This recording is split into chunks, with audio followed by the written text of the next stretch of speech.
Ma'am రీసెంట్‌గా కంగిటి మండలంలో ఒక ఇష్యూ అనేది జరిగింది. అంటే ఒక మహిళని చెట్టుకి కట్టేసి అగౌరవపరిచినట్టు అంటే బెదిరించినట్టు కూడా మనకు వినిపిస్తుంది. అసలు ఏం జరిగింది మ్యామ్? ఏంటి ఇష్యూ?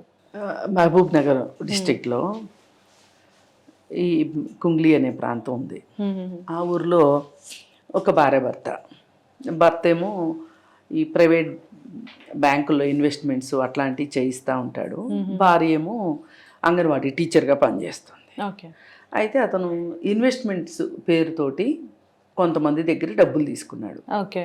భర్త ప్రభాకర్ అనే అతను తీసుకుని మరి అవి సొంతానికి వాడుకున్నాడా లేకపోతే ఇంకెక్కడైనా ప్రాపర్టీస్ కొనుక్కున్నాడో ఏం జరిగిందో తెలియదు. వాళ్ళకి మట్టుకు ఇన్వెస్ట్మెంట్స్ తిరిగి ఇవ్వట్లేదు. ఇవ్వకపోతే అతనికి ఫోన్లు చేస్తుంటే ఫోన్ స్విచ్ ఆఫ్. మామూలే కదా, తప్పించుకునే వాళ్ళు ఇంతే కదా చేస్తారు.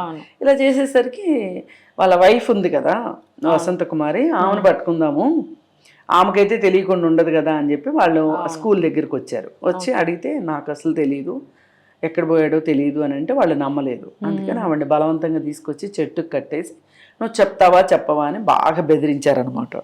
బెదిరించేసరికి ఆవిడ ఎన్ని రకాలుగా అడిగినా నాకు తెలియదు అని పాపం సమాధానం చెప్పి, ఎంతైనా భయం వేస్తుంది కదా. ఇంకప్పుడు ఊరి పెద్దలు వచ్చి మనం ఇలా చేయడం కరెక్ట్ కాదు, వాళ్ళ భర్తనే పట్టుకుందాము, పోలీస్ కంప్లైంట్ ఇచ్చి, అంతేగాని ఆవిడ జోలికి వెళ్ళటానికి వీల్లేదు అని చెప్పి వాళ్ళు జోక్యం చేసుకుంటే ఆవిడని వదిలేశారనమాట. Okay okay okay.